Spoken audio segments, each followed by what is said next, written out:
کہ ڈاکٹر صاحب ابھی حضرت صاحب نے بھی ذکر کیا کہ حضرت موسیٰ علیہ السلام آپ اس ماہ مقدس کے اندر 30 دن کے لیے اللہ کے حضور پیش ہوتے ہیں. قرآن پاک نے بھی اس واقعے کو بیان کیا ہے. وہ واقعہ کیا ہے بیان فرمائیے. جی، جس طرح سے علامہ صاحب نے بڑی تفصیل کے ساتھ روشنی ڈالی ہے اور ڈاکٹر وقاص جعفر صاحب نے بھی غزوہ خندق کے حوالے سے بیان کیا ہے اور بڑا اچھا موضوع ہمارا چل رہا ہے.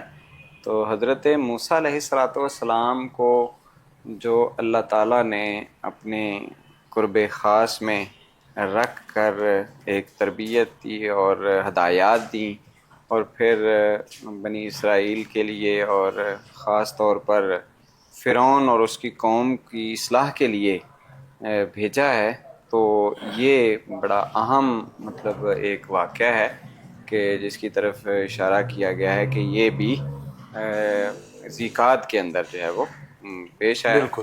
حضرت موسیٰ علیہ السلام ان جلیل القدر پیغمبروں کے اندر شامل ہیں کہ جن کو اللہ تعالیٰ نے کتاب کے ساتھ جو ہے وہ نوازا ہے، اور توریت جو ہے وہ حضرت موسیٰ علیہ السلام کو عطا کی گئی. چنانچہ حضرت موسیٰ علیہ السلام جب حضرت شعیب علیہ السلام کے ساتھ ملاقات جو ہوئی، جب مدین کی طرف آپ چلے گئے کہ فرعون کے گھر میں ہی آپ کی تو وہ پرورش ہوئی. اللہ تعالیٰ نے ایک حکمت کے تحت جو ہے وہ کہ وہ اس نے ہر پیدا ہونے والے بچے کو قتل کرنے کا حکم دے دیا تھا. تو دیکھیے یہاں بھی اللہ تعالیٰ کی قدرت ظاہر ہو رہی ہے کہ اسی کے گھر کے اندر ان کو پہنچا دیا، اور پھر ان کی والدہ کے ساتھ کیا ہوا وعدہ بھی نبھا دیا، پورا کر دیا، اور ان کو وہ قربت نصیب ہوئی. والدہ بھی جو ہے وہاں پہنچ گئیں.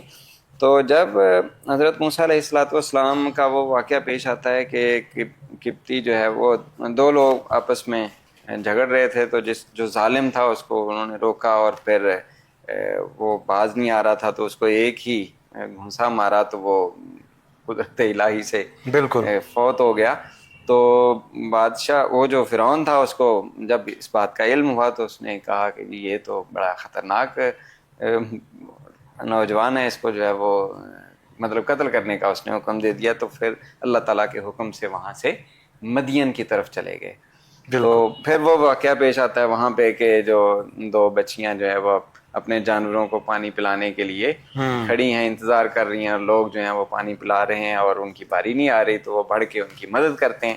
اس سے یہ بھی پتہ چلتا ہے کہ اگر کہیں کسی مظلوم کی مدد کے لیے آگے بڑھا جائے تو یہ بھی حضرت موسیٰ علیہ السلام کی سنت مبارکہ ہے.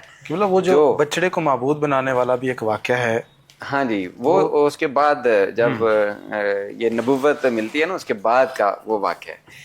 تو جب حضرت موسیٰ علیہ السلام کا وہ واقعہ جا کے وہ بچیاں اپنے والد کو حضرت شعیب علیہ السلام کو بتاتی ہیں، تو وہ پھر ان کو بلا لیتے ہیں اور اپنے پاس رکھ لیتے ہیں ان کو. پھر ان کی تربیت بھی وہاں پر بھی ہوتی ہے.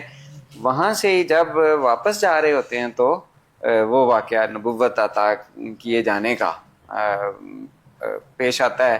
تو حضرت ہارون علیہ السلام جو ان کے بھائی ہیں ان کو وہ ساتھ لے کر پھر جاتے ہیں فرعون اور اس کی قوم کو تبلیغ کرنے کے لیے. تو یہ جو جس کی طرف آپ اشارہ کر رہے ہیں، اور ویسے تو واقعات بہت سارے ہیں قرآن پاک نے ان کے اس واقعے کو بھی بیان کیا ہے کہ جب ان کی قوم نے مطالبہ کیا کہ لن نؤمن لک حتی نری اللہ جہرۃ، کہ ہم تو آپ کو نہیں مانیں گے، آپ پر ایمان نہیں لائیں گے جب تک ہم آنکھوں سے اپنے سامنے ہم اللہ کا دیدار نہ کر لیں.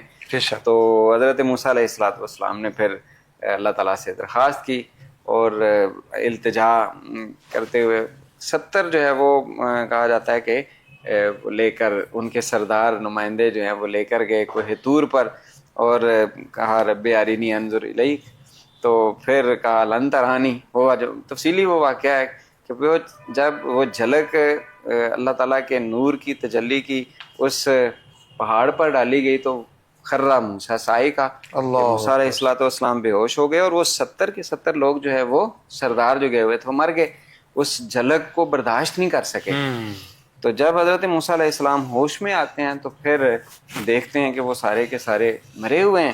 پھر اللہ تعالیٰ سے التجا کرتے ہیں, دعا کرتے ہیں, اور ان کو دوبارہ زندہ کیا جاتا ہے کہ ان کو تو میں زیارت الہی کروانے کے لیے لایا تھا تاکہ قوم مان جائے, اگر یہ مر میں اکیلا واپس جاؤں گا تو کیا اب وہ مجھ پر ایمان لائیں گے.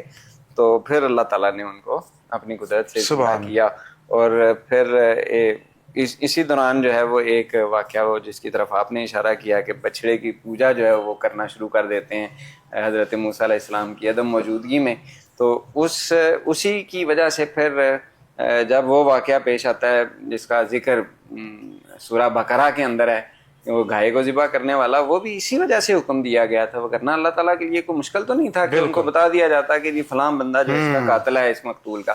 ان کے دلوں میں جو بچھڑے کی محبت, گائے کی محبت, اس کی پوجا کا ایک کنسیپٹ ذہن میں آ چکا تھا نا, اس کو ختم کرنا مقصد تھا کہ وہ گائے کو ذبح کریں گے.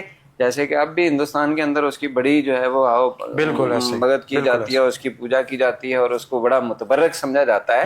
تو ان کے دلوں کے اندر بھی وہ بچھڑے کی پوجا کا جو ایک بیج بویا گیا تھا اس کی وجہ سے تقدس تھا, جس کو پھر ختم کرنے کے لیے یہ واقعہ جو ہے وہ پیش آیا اور ان کو پھر بڑی مشکل سے اس چیز سے باہر کی طرف جو ہے نا وہ لایا گیا. اور وہ قرآن نے کہا نا کہ وہ ذبح کرنا نہیں چاہتے تھے, لیکن انہوں نے پھر بڑی مشکل سے بار بار سوالات کر کے بہانے بنائے کہ جی شاید کسی طرح سے یہ معاملہ ٹل جائے, تو ان کو پھر وہ لیکن ذبح کرنی پڑی. بے شک بے شک.